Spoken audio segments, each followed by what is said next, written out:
السلام علیکم ورحمۃ اللہ وبرکاتہ۔ امید ہے آپ سبھی حضرات خیریت سے ہوں گے۔ ٹھیک ہے، آج کا ہم سبق شروع کرتے ہیں۔ تقدیر پر ایمان لانے کی اہمیت اور اس کے فوائد۔ تقدیر پر ایمان لانا افضل اعمال بر سے ہے، کیونکہ نیکی کے کاموں میں سب سے افضل ایمانیات ہیں، اور ان میں بھی سب سے افضل توحید پر ایمان لانا ہے، اور اسی کے درجے میں اللہ کی صفات پر ایمان لانا ہے، اور قضاء و قدر بھی اللہ کی ایک صفت ہے، بس اس پر ایمان لانا بھی بہترین نیک کام ہے۔ اور ایمانیات اعمال کے دائرے میں اس طرح آتے ہیں کہ اعمال کی دو قسمیں ہیں، اعمال قلب اور اعمال جوارح۔ اللہ کی ذات پر، ان کے بے ہمہ ہونے پر، ان کی صفات پر اور ملائکہ و انبیاء وغیرہ پر ایمان لانا اعمال قلبی میں سے ہے۔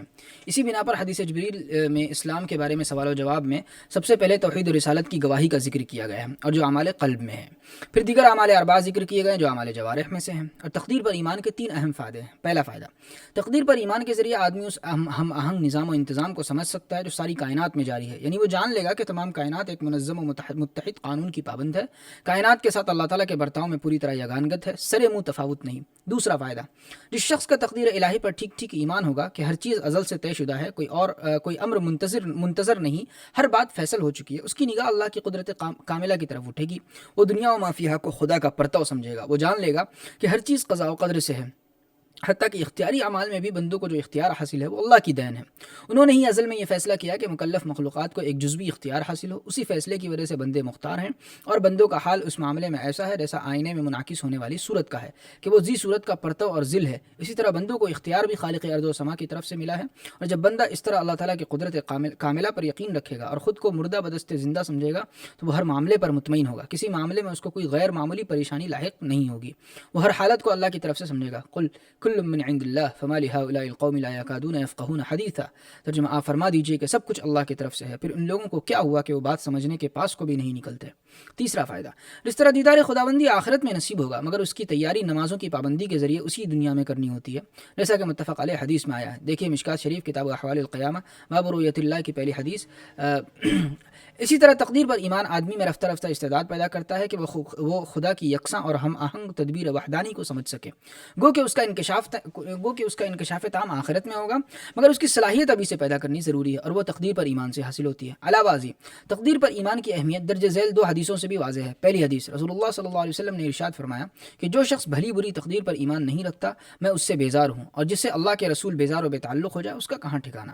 یہ حدیث مجمع الزوائد میں بحوالہ مسند ابی یعلا مروی ہے، اور اس کی سند میں ایک خارجی راوی ہے۔ دوسری حدیث، رسول اللہ صلی اللہ علیہ وسلم نے ارشاد فرمایا کہ کوئی بندہ مومن نہیں ہوتا تاں کہ وہ بھلی بری تقدیر پر ایمان نہ لائے، اور تاں کہ وہ جان نہ لے کہ جو کچھ اس کو پہنچا ہے وہ اس کو چوک جائے، ایسا نہیں ہو سکتا، اور یہ بات بھی جان لے کہ جو کچھ اس کو چوک گیا ہے یعنی نہیں پہنچا ہے وہ اس کو پہنچ جائے، ایسا نہیں ہو سکتا۔ یہ حدیث ترمذی شریف ابواب الایمان بالقدر میں ہے، اور اس کی سند میں ایک نہایت ضعیف راوی ہے، مگر ان روایات کی تائید اس واقعے سے ہوتی ہے جو مسلم شریف میں مذکور ہے۔ مشہور تابعی مرو کے قاضی یحییٰ بن یعمر کہتے ہیں کہ بصرہ میں تقدیر کا انکار کرنے والا سب سے پہلا شخص معبد جہنی تھا، بس میں اور حمید بن عبد الرحمن حمیری حج کے ارادے سے یا عمرے کے ارادے سے چلے، اور دل میں یہ تھا کہ اگر ہماری کسی صحابی سے ملاقات ہوئی تو اس سے ان لوگوں کے بارے میں دریافت کریں گے جو تقدیر کا انکار کرتے ہیں۔ بس توفیق خداوندی سے ہماری ملاقات حضرت عبداللہ ابن عمر رضی اللہ عنہما سے ہو گئی جبکہ وہ مسجد میں داخل ہو رہے تھے، بس میں اور میرا ساتھی ان کے دائیں بائیں ہو گئے، اور میں نے یہ خیال کیا کہ میرا ساتھی مجھے کو بات کرنے کا ذمہ دار بنائے گا، اس لیے میں نے عرض کیا کہ اے ابو عبد الرحمن، یہ ابن عمر رضی اللہ عنہ کی کنیت ہے، ہمارے علاقے میں کچھ لوگ پیدا ہوئے جو قرآن کریم پڑھتے ہیں اور علم تلاش کرتے ہیں، اور یحییٰ نے ان کی اور بھی تعریف کی، مگر وہ یہ کہتے ہیں کہ تقدیر نہیں ہے، معاملہ اچھوتا ہے۔ ان لوگوں کے بارے میں آپ کیا ارشاد فرماتے ہیں؟ حضرت ابن عمر نے فرمایا جب تمہاری ان لوگوں سے ملاقات ہو تو ان کو بتلانا کہ میں ان سے بے تعلق ہوں، ان کا مجھ سے کوئی تعلق نہیں، اور میں اللہ تعالیٰ کی قسم کھا کر کہتا ہوں کہ ان میں سے اگر کوئی شخص احد پہاڑ کے بقدر سونا خرچ کرے تو بھی قبول نہیں کیا جائے گا تاکہ وہ تقدیر پر ایمان لائے۔ پھر آپ نے حدیث جبریل سنائی جس میں تقدیر پر ایمان کو ایمانیات میں شمار کیا گیا ہے۔ یہ حدیث مسلم شریف میں کتاب الایمان کی پہلی حدیث ہے۔ اس واقعے سے دونوں روایتوں کے مضمون کی پوری تائید ہوتی ہے، اس لیے سند کا ضعف وہ نقصان دہ نہیں ہے۔ تقدیر الہی کے 5 مدارج و مظاہر۔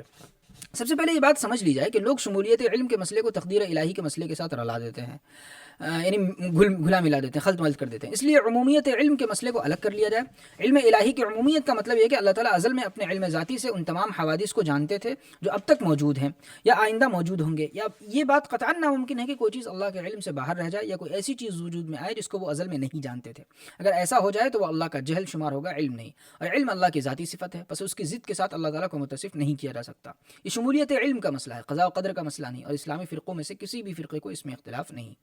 اور تقدیر الہی یعنی ازلی فیصلے خداوندی کا مسئلہ جس پر احادیث مشہورہ دلالت کرتی ہیں اور جو سلف صالحین کا عقیدہ رہا ہے اور جس کو سمجھنے کی توفیق صرف علماء محققین کو ملی ہے، اور جس پر یہ اعتراضات کیے جاتے ہیں کہ تقدیر اور تکلیف ایک دوسرے کے خلاف ہیں، اور یہ کہا جاتا ہے کہ جب سب کچھ طے ہو چکا ہے تو پھر عمل کی کیا ضرورت ہے، وہ قدر ملزم ہی کا مسئلہ ہے، یعنی خدا کا وہ ازلی فیصلہ جو حوادث یعنی نوپید چیزوں کے رونما ہونے سے پہلے ان کے ہونے کو لازم کرنے والا ہے، پھر اس فیصلے خداوندی کے واجب کرنے کے مطابق ہی حوادث رونما ہوتے ہیں، اور ان کا پایا جانا ایسا ہے کہ نہ تو کوئی بھاگ کر اس سے بچ سکتا ہے، نہ کوئی حیلہ کارگر ہو سکتا ہے۔ تو یہ تقدیر الہی 5 مرتبہ واقع ہوئی ہے، یعنی 5 مراحل میں ظاہر ہوئی ہے۔ جس طرح حویلی بنانے والا پہلے انجینئر سے نقشہ بنواتا ہے، انجینئر پہلے ذہن میں خاکہ بناتا ہے، پھر اس ذہنی خاکے کے مطابق کاغذ پر نقشہ بناتا ہے، پھر معمار اس نقشے کے مطابق موقع پر محل تیار کرتا ہے۔ اسی طرح بلا شبہ تقدیر الہی کے بھی 5 مختلف مراحل و مظاہر ہیں۔ پہلی مرتبہ اللہ کے علم ازلی میں تمام چیزوں کے اندازے ٹھہرائے گئے ہیں۔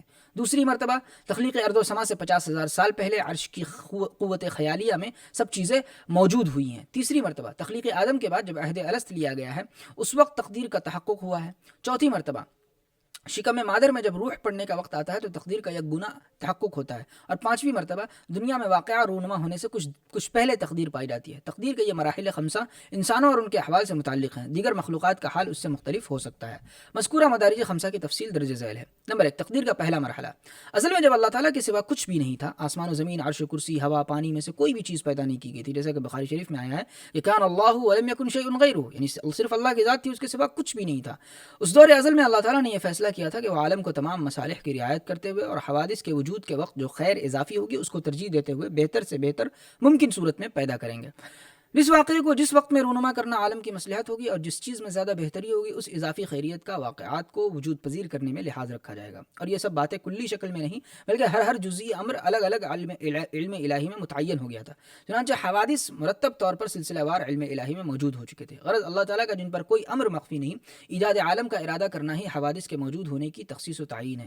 یعنی اب جو معین باتیں معین وقت میں رونما ہو رہی ہیں اس کی علت وہی ازلی تخصیص و تعین ہے۔ اسی طرح ابد تک کے تمام واقعات و حوادث ازل میں اللہ تعالیٰ نے فیصل فرما دی ہیں۔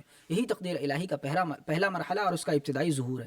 اور تقدیر کے اس پہلے مرحلے کے لیے کسی دلیل کی حاجت نہیں، بس اتنی بات کافی ہے کہ قضاء و قدر اللہ کی صفت ہے اور اللہ کی تمام صفات ازلی قدیم ہیں۔ بس قضاء خداوندی یعنی کائنات کے بارے میں تمام فیصلے بھی ازل میں ہو چکے ہیں، اور صرف اجمالاً کلی طور پر نہیں بلکہ ہر امر جزئی طور پر مشخص ہو چکا ہے۔ اور اس کے لیے بس اتنی دلیل کافی ہے کہ اللہ کی تمام صفات کمالیہ ہیں، کسی صفت میں نقص نہیں۔ بس جس طرح ازل میں اللہ تعالیٰ کو ہر چیز کا تفصیلی علم ہے، اسی طرح قضاء و قدر کا معاملہ بھی ہے۔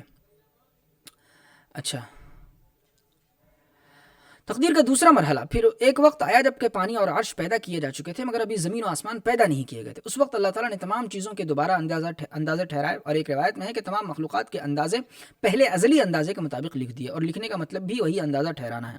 عربی زبان میں کسی چیز کے طے کرنے اور معین و مقرر کرنے کو بھی کتابت سے تعبیر کیا جاتا ہے۔ قرآن کریم میں روزے کی فرضیت کو کتب علیکم الصیام سے اور قصاص کے حکم کو کتب علیکم القصاص سے تعبیر کیا گیا۔ اور کتابت تقدیر کے مسئلے میں روایات میں جو لوح و قلم کا ذکر آیا ہے وہ سب غیر معتبر روایات ہیں اور اسرائیلیات سے ماخوذ ہیں۔ کتاب کی قسم دوم کے شروع میں ابواب الایمان کی روایات کی تشریح کے آخر میں شاہ صاحب نے اس کی صراحت کی ہے۔ اور یہ دوسری مرتبہ اندازہ ٹھہرانے کا واقعہ آسمانوں اور زمین کی تخلیق سے 50,000 سال پہلے پیش آیا۔ اس سے واقعی مدت بھی مراد ہو سکتی ہے اور بہت طویل زمانہ بھی مراد ہو سکتا ہے۔ عربی محاورات میں یہ استعمال بھی شائع ضائع ہے۔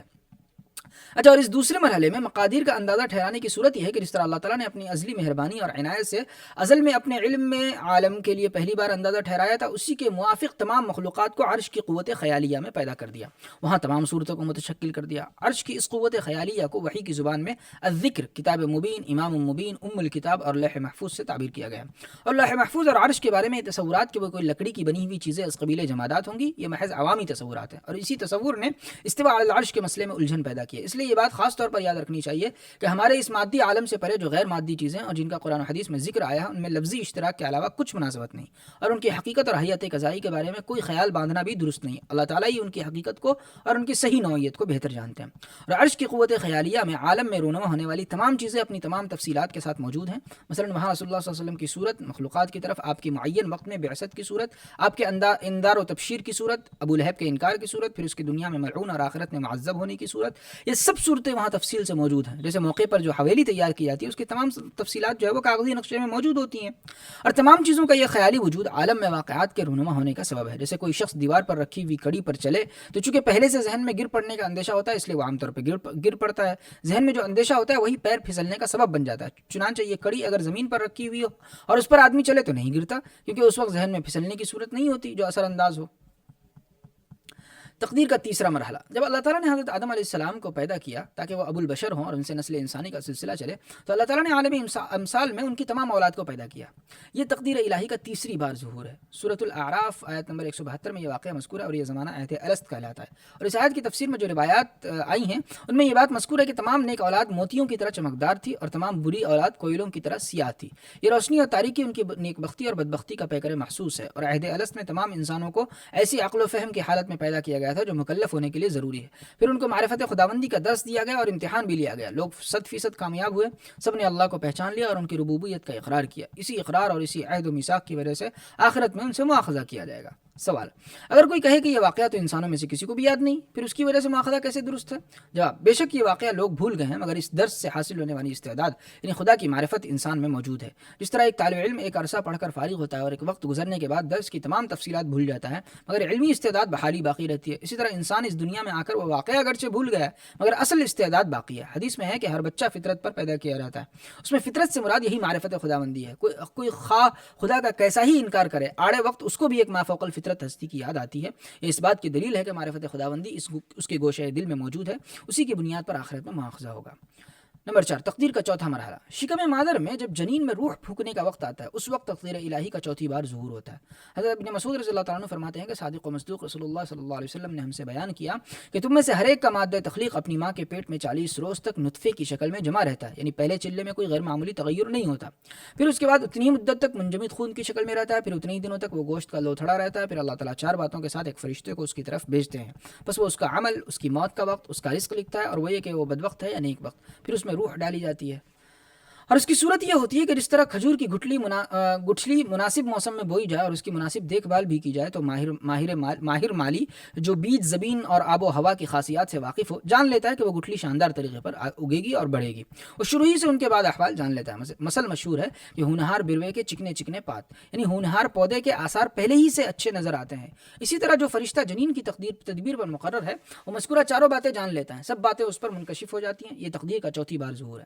نمبر 5, تقدیر کا 5واں مرحلہ. جب دنیا میں کسی چیز کے رونما ہونے کا وقت آتا ہے تو اس سے کچھ پہلے تقدیر الہی کا 5واں اور آخری مرتبہ ظہور ہوتا ہے. اس وقت حضیرت القدس سے زمین کی طرف مثالی صورت میں وہ چیز اترتی ہے جو رونما ہونے والی ہے. پھر زمین میں اس کے احکام پھیل جاتے ہیں, یعنی اس نازل شدہ مثالی چیز کے موافق حادثہ رونما ہوتا ہے. شاہ صاحب فرماتے ہیں کہ میں نے اس چیز کا بار بار مشاہدہ کیا ہے. اس سلسلے کے 2 واقعہ درج ذیل ہیں. پہلا واقعہ, کچھ لوگوں میں نزاع واقع ہوا اور ان میں باہمی رنجش ہو گئی. شاہ صاحب نے اس کے رفع کرنے کے لیے بارگاہ خداوندی میں التجا کی تو آپ نے دیکھا کہ حضیرت القدس, اب یہ خطیرت القدس ہے یا حضیرت القدس ہے, حضیرت القدس سے ایک نورانی نقطہ زمین کی طرف اترا اور آہستہ آہستہ پھیلنے لگا. جو وہ پھیلتا جاتا تھا ان کی باہمی رنجش زائل ہوتی جاتی تھی اور ابھی لوگ مجلس سے اٹھنے بھی نہ پائے تھے کہ وہ لوگ ایک دوسرے پر مہربان ہو گئے اور سابقہ الفت لوٹ آئی. شاہ صاحب کے نزدیک یہ واقعہ قدرت کی عجیب نشانیوں میں سے تھا. دوسرا واقعہ, شاہ صاحب کا ایک بچہ بیمار پڑا. شاہ صاحب کا دل اس میں اٹکا ہوا تھا. آپ نے ظہر کی نماز کے دوران دیکھا کہ اس بچے کی موت آسمان سے اتری, چنانچہ اسی رات وہ بچہ فوت ہو گیا. اچھا, محو اس بات عالم مثال میں ہوتا ہے, لوح محفوظ میں نہیں. احادیث میں نہایت وضاحت سے یہ بات بیان کی گئی ہے کہ حوادث کو زمین میں پیدا کرنے سے پہلے اللہ تعالیٰ عالم مثال میں ایک گناہ پیدا کرتے ہیں. یہ روایت اگلے عنوان کے تحت آ رہی ہے. پھر وہاں سے وہ چیزیں اس عالم میں اترتی ہیں جس طرح وہ پہلی بار عالم مثال میں پیدا کی گئی, اسی طرح اس عالم میں ظاہر ہوتی ہیں. یہی سنت الہی ہے. پھر کبھی ایسا ہوتا ہے کہ ایک چیز عالم مثال میں موجود ہوتی ہے مگر اس دنیا میں وہ نہیں اتاری جاتی, یہ اس کا محو ہے, مٹا دینا ہے. اور کبھی ایک چیز عالم مثال میں موجود نہیں ہوتی مگر وہ اس دنیا میں پیدا کر دی جاتی ہے, یہ عالم مثال میں معدوم کا اس دنیا میں اس بات ہے. مگر ام الکتاب میں یعنی عرش کی قوت خیالیہ میں ایسا کچھ نہیں ہوتا, وہاں طے شدہ امر ہے. سورۃ الرعد آیت نمبر 39 میں ہے کہ اللہ پاک جو کچھ چاہتے ہیں وہ مٹا دیتے ہیں اور جس چیز کو چاہتے ہیں باقی رکھتے ہیں, اور اصل کتاب انہی کے پاس ہے. یعنی محو اس بات صرف عالم مثال میں ہوتا ہے, لوح محفوظ میں نہیں ہوتا. مثلا اللہ تعالیٰ بلا کو عالم مثال میں یک گنا وجود بخشتے ہیں, پھر اس کو مصیبت زدہ پر اتارتے ہیں اور دعا چڑھتی ہے وہ اس کو پھیر دیتی ہے, یہ ثابت کا محو ہے. اس طرح کبھی کسی کو موت پیدا کر دیتے ہیں, کبھی کسی کی موت کو پیدا کر دیتے ہیں, پس اس کا والدین کے ساتھ حسن سلوک چڑھتا ہے اور موت کو پھیر دیتا ہے، یوں عمر میں اضافہ ہو جاتا ہے۔ اور راز اس میں یہ ہے کہ جس طرح دوا ازالہ مرض کے لیے سبب عادی ہے، علت نہیں کہ ضرور ہی مرض دور ہو جائے، اور کھانا پینا شکم سیری اور سیرابی کے لیے سبب عادی ہے، اور زہر کھانا اور تلوار کی چوٹ موت کے لیے سبب عادی ہے، علت نہیں ہے، اسی طرح عالم مثال میں پیدا شدہ امر کا اترنا اس دنیا میں اس چیز کے پیدا ہونے کے لیے سبب عادی ہے، علت نہیں کہ ضرور اس عالم میں وہ چیز پیدا ہو بھی سکتی ہے اور متخلف پیچھے بھی رہ سکتی ہے۔ پہلی صورت اس بات کی ہے اور دوسری محو کی، واللہ اعلم۔ عالم مثال کا ثبوت، بہت سی حدیث سے یہ بات ثابت ہوتی ہے کہ کائنات خداوندی میں ایک ایسا عالم بھی ہے جس میں اعراض متجسد یعنی جسم دار ہوتے ہیں، جیسے بزدلی ایک عرض ہے۔ عالم مثال میں اگر اس کو خرگوش کی صورت ملی ہے، ٹھیک ہے، اسی طرح تمام معنویات کے لیے وہاں مثالی اجسام ہیں جن کے ذریعے وہ ایک جگہ سے دوسری جگہ منتقل ہوتے ہیں اور چیزیں دنیا میں رونما ہونے سے پہلے اس عالم میں پیدا کی جاتی ہے۔ مبحث اول کے باب دوم میں جو کہ عالم مثال کے بیان میں ہے، 20 حدیثیں عالم مثال کے ثبوت میں پیش کی گئی ہیں، جیسے رشتے ناطے کا عرش سے لٹکا ہوا ہونا، رواہ مسلم۔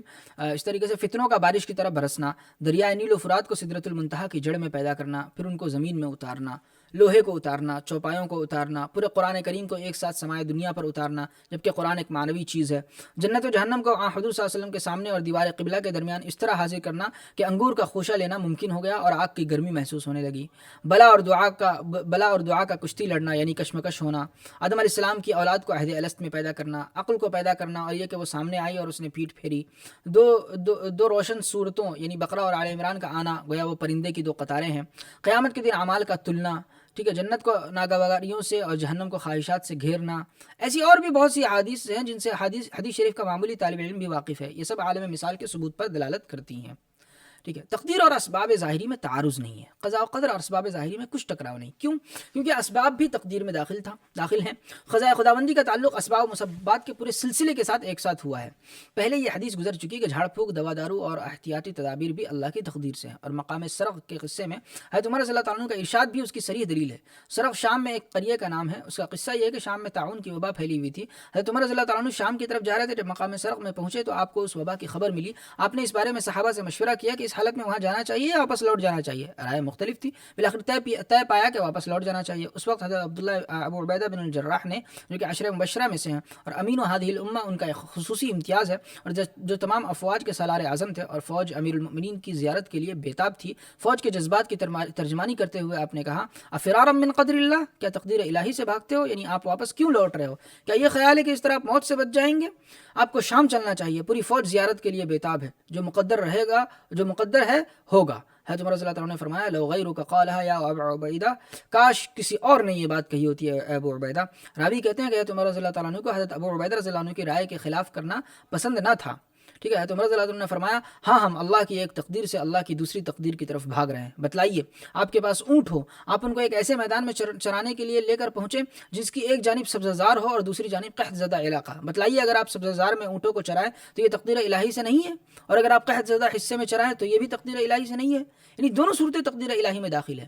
تو یہ باتیں ہو ہی رہی تھی کہ حضرت عبد الرحمن بن عوف پہنچے، وہ کسی ضرورت سے غیر حاضر تھے، آپ نے حدیث شریف سنا کر لوگوں کا اختلاف ختم کر دیا۔ وہ حدیث یہ ہے کہ کسی علاقے میں طاعون پھیلنے کی اطلاع ملے تو وہاں نہیں جانا چاہیے، اور اگر آدمی وہاں ہو جہاں طاعون پھیل رہا ہے تو وہاں سے بھاگنا نہیں چاہیے۔ یہ حدیث سن کر حضرت عمر رضی اللہ تعالیٰ عنہ نے اللہ کی تعریف کی اور مدینے کی طرف مراجعت فرمائی، یہ لوٹ گئے۔ حضرت عمر رضی اللہ تعالیٰ عنہ کے اس ارشاد سے قضاء و قدر کی ہماگیری ثابت ہوتی ہے، ٹھیک ہے۔ بندوں کا اختیار بھی باذن الہی ہے، مکلف بندوں کو ان کے اختیاری اعمال کے کرنے نہ کرنے کا اختیار بے شک حاصل ہے، مگر ان کا وہ اختیار اختیاری نہیں بلکہ باذن الہی ہے، کیونکہ بندوں کا عمل کرنے نہ کرنے کا اختیار تین چیزوں کا نتیجہ ہوتا ہے۔ ایک، بندہ جو کام کرنا چاہتا ہے اس کی صورت میں اس کی نگاہوں کے سامنے موجود ہو، کیونکہ اگر وہ کام ہی نہیں جانتا تو کرے گا کیا۔ دو، اس کو اس کام کا فائدہ معلوم ہو، کیونکہ سمجھدار آدمی بے فائدہ کام نہیں کرتا۔ سو، اس کام کے کرنے کا دل میں داعیہ پیدا ہو، عزم و ارادہ اٹھے تو ہی آدمی کوئی کام کرتا ہے، اور صورتحال یہ ہے کہ بندوں کو ان چیزوں کا سرے سے علم ہی نہیں، پھر جو اختیار ان چیزوں پر متفرع ہوتا ہے وہ اختیاری کہاں رہا۔ سورۃ التکویر کی آخری آیت ہے، وما تشاؤون الا ان یشاء اللہ رب العالمین، اور تم اللہ رب العالمین کے چاہے بغیر کچھ نہیں چاہ سکتے۔ اور حدیث شریف میں ہے کہ قلوب اللہ تعالیٰ کی انگلیوں میں سے دو انگلیوں کے درمیان ہیں جو الٹتے پلٹتے ہیں ان کو جس طرح وہ چاہتے ہیں۔ فائدہ، یہاں ایک نقطہ ذہن نشی کر لیا جائے کہ اللہ تعالیٰ قادر مطلق خالق کل ہیں، کائنات کا کوئی ذرہ نہ تو ان کی قدرت سے باہر ہو سکتا ہے نہ ان کے علاوہ کوئی خالق ہو سکتا ہے، بس لامحالہ بندوں کا چاہنا اور بندوں کا اختیار بھی اللہ کی قدرت کے ماتحت ہوگا اور انہی کو اس کا خالق ماننا ہوگا۔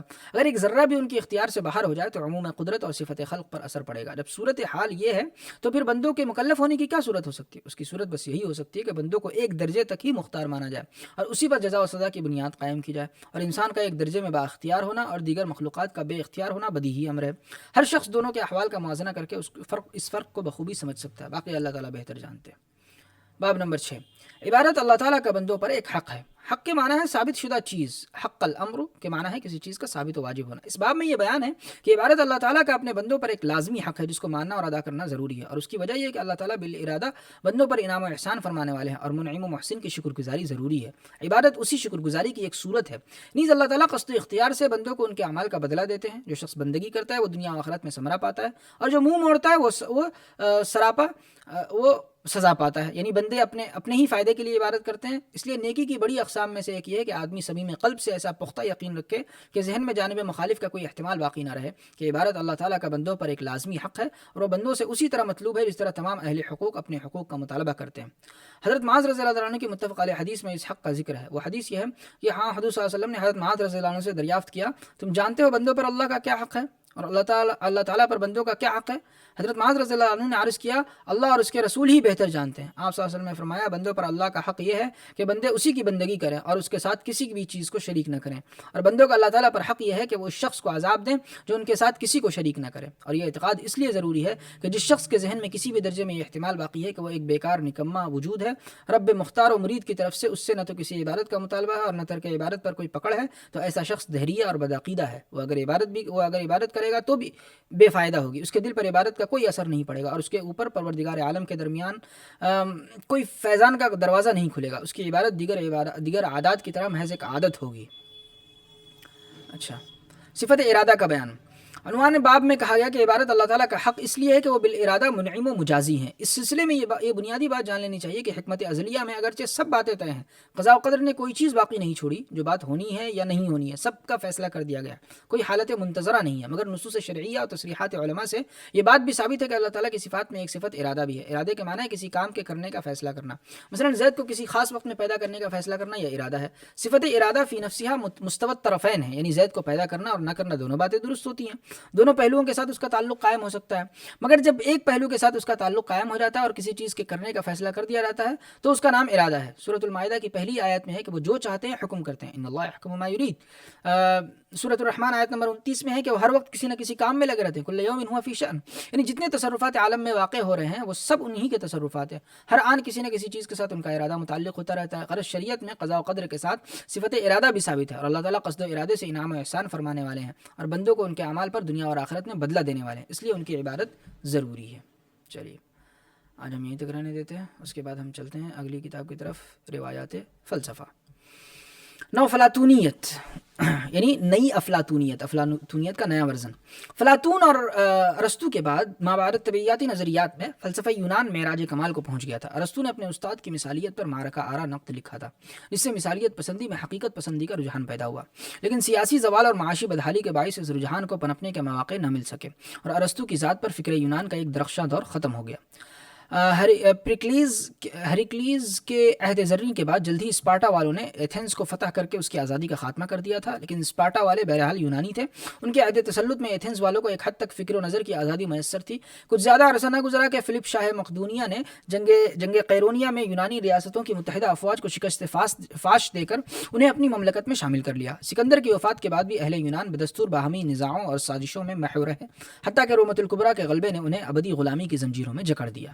تنزل و ادبار کے دور میں اقوام تصوف سے رجوع لاتی ہیں، چنانچہ اہل یونان نے اس عہد انحطاط میں باطنیت اور تصوف کا دامن تھاما، لیکن جس تصوف کی طرف وہ متوجہ ہوئے وہ کوئی ملکی مکتب عرفان نہیں تھا، بلکہ ان عقائد و افکار کا ملغوبہ تھا جو سکندر اعظم کے سپاہی کلدانیہ بابل مصر اور ایران و ہند سے اپنے ساتھ لائے تھے۔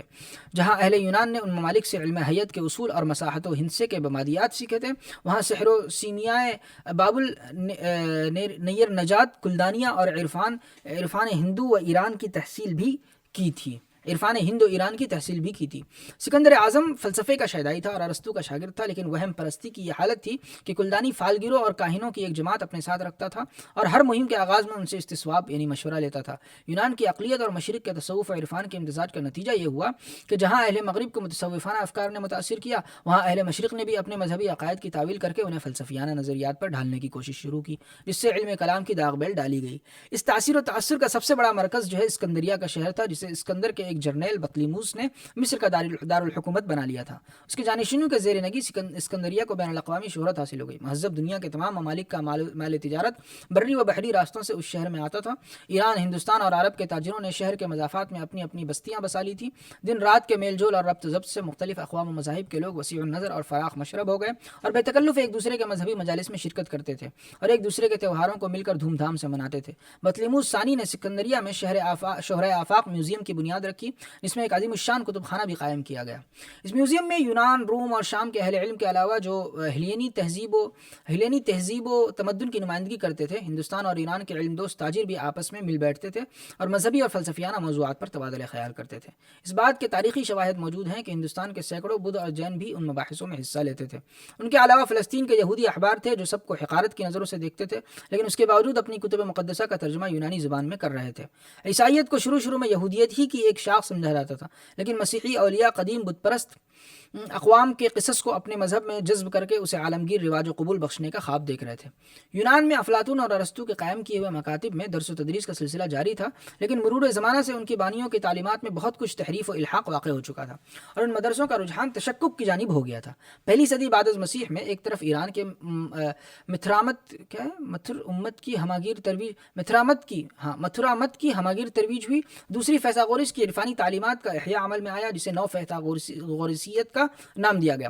اس میں تناسخ ارواح، تقشف و ریاضت اور نظریہ فصل و جذب پر خاص طور سے زور دیا جاتا تھا۔ متھرا مہر آفتاب سورج دیوتا تھا، اس کے پجاری اسے شفیع و منجی سمجھتے تھے۔ ان کا عقیدہ تھا کہ متھرا کی سفارش سے اہورا مازدہ گنہگاروں کو بخش دے گا۔ شفیع کا یہ تصور یہودیوں نے ایران قدیم سے مستعار لیا تھا، وہ اسے مسیحا کہتے تھے۔ اسلام میں یہی تصور مسیح موعود کی صورت میں ظاہر ہوا۔ عیسائیوں نے جناب مسیح کو متھرا کی جگہ اپنا شفیع سمجھنا شروع کیا اور متھرا مت سے کرسمس کا تہوار بھی مستعار لیا۔ مشرقی مذاہب کے مقابلے میں فلاسفہ یونان و روم نے بھی اپنے عقائد و افکار کو مذہبی بنیادوں پر منظم کرنے کی کوشش کی۔ رواقیین نے اس رجحان کو خاص طور پر تقویت دی، ان میں پوسیدونیس قابل ذکر ہے۔ بعض مورخین فلاسفہ نے تو نو افلاطونیت کا آغاز اسی کی ذات اور تعلیم سے کیا ہے۔ فرینک تھلی کہتے ہیں کہ افلاطون اور ارسطو کے بعد فلسفے کا رجحان رواقیت کے واسطے سے مذہبیت کی طرف ہو گیا تھا۔ رواقیین کائنات کو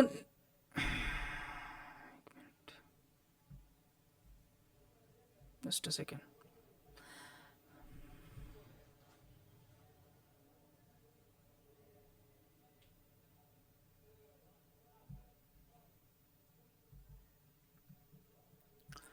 رواقیین کائنات کو نظام غائی سمجھتے تھے اور اس بات کی دعوت دیتے تھے کہ انسانی ارادے کو کائناتی ارادے کے تحت رکھنا ضروری ہے تاکہ کائنات کی غایت کی تکمیل ہو سکے۔ اس مذہبی تحریک کو اس وقت تقویت پہنچی جب سکندر اعظم کے بعد یونانیوں کو کلدانیوں، مصریوں اور یہودیوں سے میل جول کے مواقع ملے۔ اسکندریہ کے شہر کو بین الاقوامی حیثیت حاصل تھی۔ اسی شہر میں فیثاغورس کے افکار پر ایک عالمگیر مذہب کی بنیاد رکھنے کی کوشش کی گئی اور افلاطون کے فلسفے کو مذہبی رنگ دے کر یا اس کے مذہبی رنگ پر مشرقی تصوف کا پیوند لگا کر نو افلاطونیت کی بنیاد رکھی گئی۔ نو افلاطونیت کے آغاز و ارتقاء کا تاریخی جائزہ لینے سے پہلے اس مذہبی رجحان کے دو مشہور ترجمان فلو یہودی اور سکندر افرودیسی کا ذکر ازبز ضروری ہے کہ انہیں فلاطینوس کا پیشرو سمجھا جاتا ہے۔ فلو یہودی 30 قبل از مسیح سے لے کر 50 قبل از مسیح تک اسکندریہ میں مقیم رہا۔ اس کا بھائی اسکندریہ سے روم کو مال تجارت برآمد کرتا تھا۔ فلو اس وفد کا رئیس تھا جسے یہودیوں نے شہنشاہ روم کالیگولا کے دربار میں بھیجا تھا۔ اس کا عقیدہ تھا کہ یہودیوں کے مذہبی عقائد اور فلاسفہ یونان کے افکار دونوں ازلی و ابدی صداقت کے حامل ہیں۔ اپنے مذہب کی اولیت اور عظمت کے ثابت کرنے کے لیے اس نے یہ دعویٰ کیا کہ افلاطون اور ارسطو جناب موسیٰ کے پیرو تھے اور تورات کی تعلیمات سے فیضیاب ہوئے تھے۔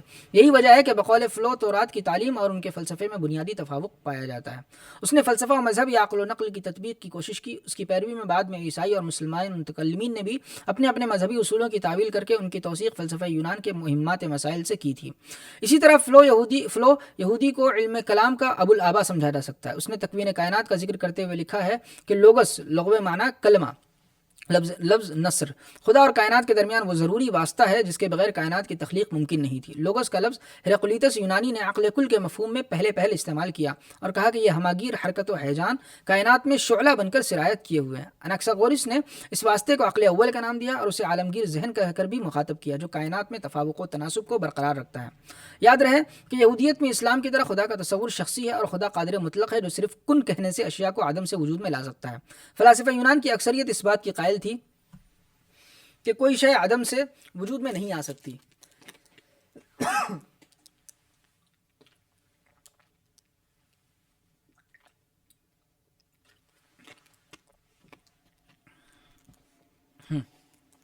اس لیے فلو یہودی نے لوگوس کا سہارا لیا اور اپنے مذہبی عقیدے کو فلسفیانہ استدلال پر قربان کر دیا۔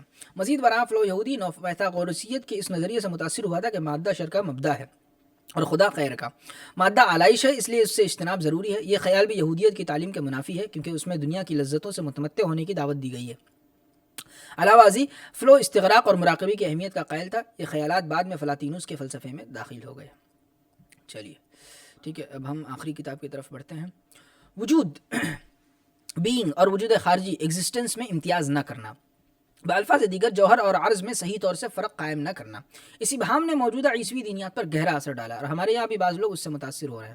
عمومی جنرل کو کلی یونیورسل سمجھنا، جو باتیں صرف کلی حقائق کے بارے میں کہی جا سکتی انہیں عمومی حقائق پر عائد کرنا، انسان کامل اور انسان کو مترادف سمجھنا اور مختلف ادیان میں جو باتیں انسان کامل کے متعلق کہی گئی ہیں ان کا عام انسانوں پر یا نسل انسانی پر اطلاق کرنا، لامحدود انڈیفینٹ اور لا تنہا انفینٹ کو مترادف سمجھنا۔ اس غلط فہمی کی وجہ سے جدید ذہن کے لیے تنزیہ کو پوری طرح سمجھنا مشکل ہو گیا ہے اور مغرب میں خدا کے متعلق طرح طرح کے نئے تصورات پیدا ہو رہے ہیں۔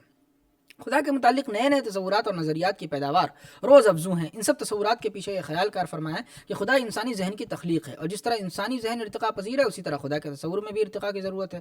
بعض لوگ تو یہ بھی کہتے ہیں کہ خدا کے جتنے بھی نام ہیں وہ نئے دور میں کام نہیں دے سکتے، اب کوئی نیا نام ایجاد کرنا چاہیے۔ چنانچہ 1960 کے بعد سے عیسوی مفکر ایک ایسی الہیات اور دینیات ایجاد کر رہے ہیں جس میں خدا کے تصور کی ضرورت پیش نہ آئے، God without theology without God, خالق کے افعال کو مخلوق کے افعال کی طرح سمجھنا، وحدت مونزم کے عقیدے کو کمیت کوانٹٹی کے معنوں میں لینا، دوئی اور غیریت کے یہ معنی لینا کہ دو مساوی حقیقتیں ایک دوسرے کے مقابل ہیں، دوئی جو ایک اضافی چیز ہے اسے ایک مستقل اور مطلق اصول بنا دینا۔ انگریزی اصطلاح میں یوں کہہ سکتے ہیں کہ ڈوالٹی کو ڈوالزم بنا کر پیش کرنا۔ مثلا مصر کے ڈاکٹر عبدالقادر کی انگریزی کتاب حضرت جنید بغدادی کے بارے میں۔ خدا کے متعلق تمام جدید نظریات میں ایک بات مشترک ہے، خدا کو ایک نامیاتی حقیقت آرگینک ریالٹی سمجھنا، نعوذ باللہ۔ اسی خیال کا دوسرا پہلو یہ ہے کہ خدا کائنات اور حیات کے اندر موجود ہے۔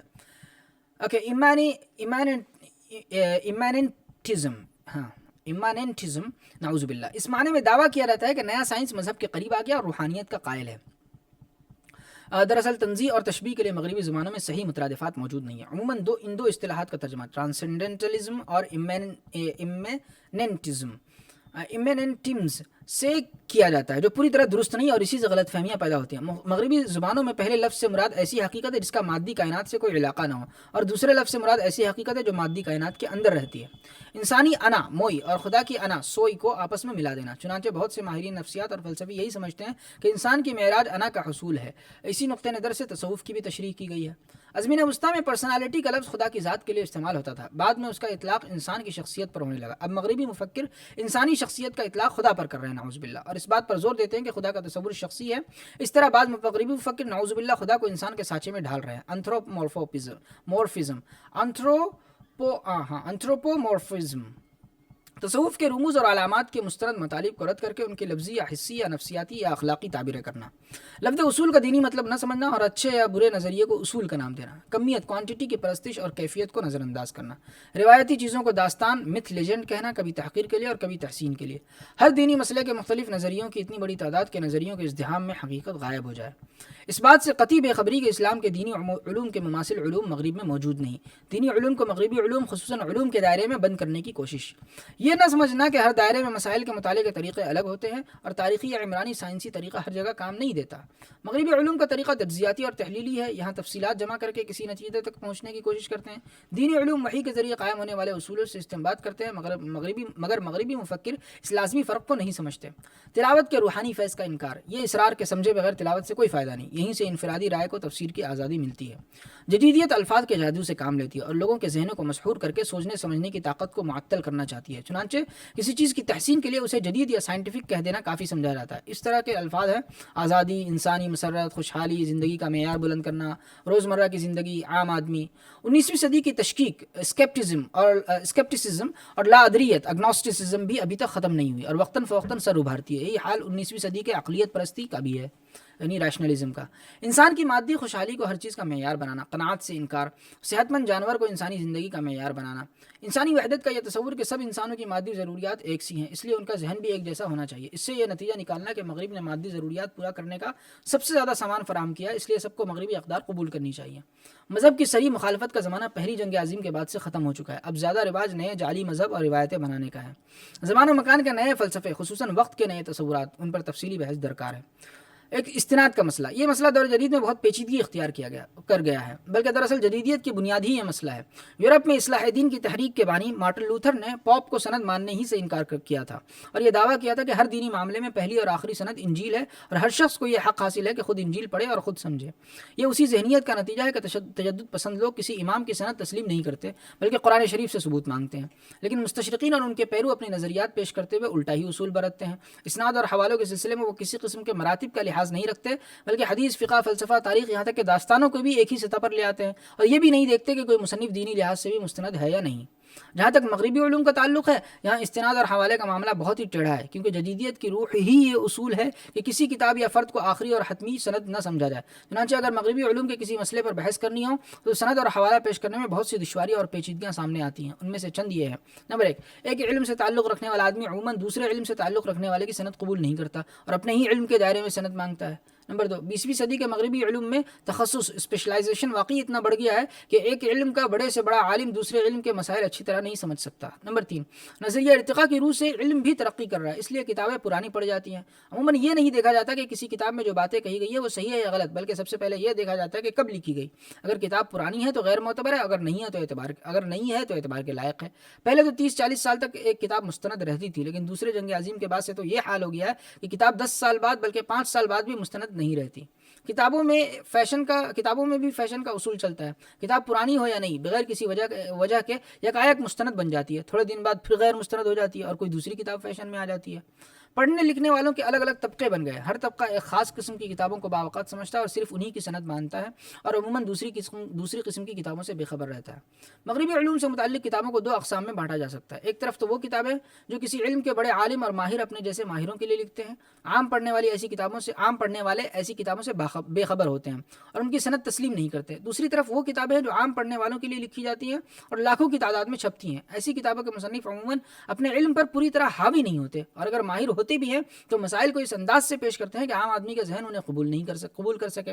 ایسی کتابوں کو ذی شعور لوگ سند کے قابل نہیں سمجھتے. پھر یہ بھی ہے کہ ان 2 قسم کی کتابوں میں بعض دفعہ مسائل بالکل متضاد طریقے سے بیان کیے جاتے ہیں. آج کل امریکہ کے ایک مشہور پروفیسر, مؤرخ اور ادبی نقاد ہیں زاک بارزاں.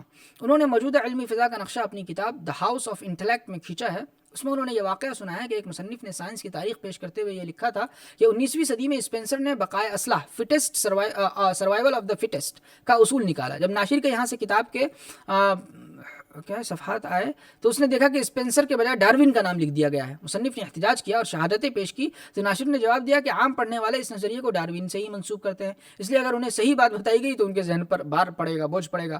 مغرب میں ہر دل عزیز اور مقبول علمی کتابیں آج کل اسی طرح لکھی جا رہی ہیں, اس لیے مقبول کتابوں پر بھروسہ کرنا مشکل ہو گیا ہے. نمبر 7, بعض علمی کتابوں میں بھی شعوری طور پر کسی قسم کی سیاست یا نظریے کو زبردستی فروغ دینے کی کوشش کی جاتی ہے. انسائکلوپیڈیا برٹانیکا دنیا کی ایک مشہور کتاب ہے لیکن ہر معاملے میں اعتبار کے لائق نہیں. کچھ دن پہلے تک یہ ادارہ انگریزوں کی ملکیت میں تھا, اس لیے انگریزوں کے سیاسی مفادات پیش نظر رکھتا تھا اور رومن کیتھولک مذہب سے تعصب بھی اس کتاب میں نمایاں رہتا تھا. اب اس ادارے کو امریکہ کے لوگوں نے خرید لیا, اس لیے اب امریکہ کے سیاسی مفادات پیش نظر رہتے ہیں اور رومن کیتھولک مذہب کے بارے میں بھی رویہ نرم اور مصالحت آمیز ہو گیا ہے کیونکہ امریکہ کے صدر کے انتخاب میں اس مذہب کے لوگوں کا ووٹ خاص قدر و قیمت رکھتا ہے. غرض جب مالکوں کی سیاسی اور مذہبی پالیسی بدلتی ہے تو اس کتاب کے بہت سے مضامین بھی بدل دیے جاتے ہیں. نمبر 8, آج کل کتابوں کی اتنی بھرمار ہے کہ انہیں پڑھنا تو الگ رہا, ان کی مکمل فہرست بھی نہیں بن سکتی. اس لیے بعض دفعہ تو ماہرین بھی نہیں بتا سکتے کہ کوئی کتاب مستند ہے یا نہیں. اس لیے سند اور حوالہ عموماً برائے وزن بیت رہ گیا ہے. نمبر 9, آج کل مغرب میں عموماً اور امریکہ میں خصوصاً اسناد اور حوالے پیش کرنے ہی کو علم سمجھ لیا گیا. چنانچہ آج کل کتابوں میں حوالوں کی بھرمار ہوتی ہے, بلکہ بعض کتابیں تو اقتباسات کا مجموعہ ہوتی ہیں. اس سے کوئی غرض نہیں ہوتی کہ یہ حوالے درکار بھی ہیں یا نہیں اور ان حوالوں کی قدر و قیمت کیا ہے. چنانچہ سند, حوالے اور شہادتیں پیش کرنا محض ایک بے رسم معنی رسم بن کر رہ گیا ہے. ہر مغربی علم کے دائرے میں ماہرین اور غیر ماہرین کے درمیان رقابت چل رہی ہے. غیر ماہر نے خواہ کتنی ہی اچھی کتاب لکھی ہو لیکن ماہرین اس کی سند قبول نہیں کرتے. ان حالات کا نتیجہ یہ ہوا کہ چاہے جتنے حوالے اور سندیں پیش کی جائیں ان کا کوئی اثر نہیں ہوتا اور لوگ وہی بات مانتے ہیں جسے ماننا چاہتے ہیں، یا پھر لکھنے والے کو یہ دیکھنا پڑتا ہے کہ میرے پڑھنے والے کس قسم کے ہوں گے اور وہ کس قسم کی سند قبول کریں گے. کس تصور یا لفظ کی سند پیش کرنے کے لیے بعض دفعہ اس کی پوری تاریخ سنانی پڑتی ہے کہ یہ لفظ تصور کس زمانے میں سامنے آیا اور پھر کس دور میں اس کے معنی کس طرح بدلتے رہے. بعض دفعہ نہیں بلکہ عموماً یہی کرنا پڑتا ہے. بہرحال اللہ کا کرم ہے، اللہ کا لاکھ لاکھ کرم ہے، اور اللہ کا کہ الحمدللہ الذی بنعمتہ تتم الصالحات، کہ ہماری ایک کتاب یعنی اس مہم کے شروع ہونے کے بعد یہ پہلی کتاب ہے جو مکمل ہوئی ہے، جدیدیت از حسن عسکری. اور آپ حضرات کا بہت بہت شکریہ جنہوں نے بھی اس مہم میں ہمارا ساتھ دیا ہے، اور آپ سے درخواست ہے کہ پابندی کریں، مستقل مزاجی کے ساتھ لگے رہیں. انشاءاللہ اگر روزانہ ہم اتنا مطالعہ کریں گے نا تو یقین مانیں ہمارے ذہن کے اندر جو فکری بالیدگی جو پیدا ہوگی نا وہ یقیناً قابل رشک ہوگی.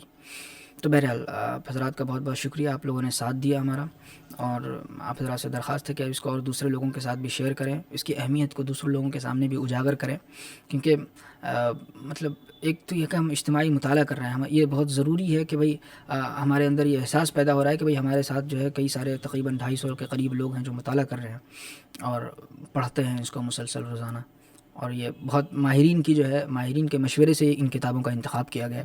اس لیے آپ حضرات سے درخواست ہے کہ آپ خود بھی جو ہے اس کی پابندی کریں اور دوسرے ساتھیوں کو بھی اس کی طرف متوجہ کریں. جزاک اللہ خیرا. السلام علیکم ورحمۃ اللہ وبرکاتہ.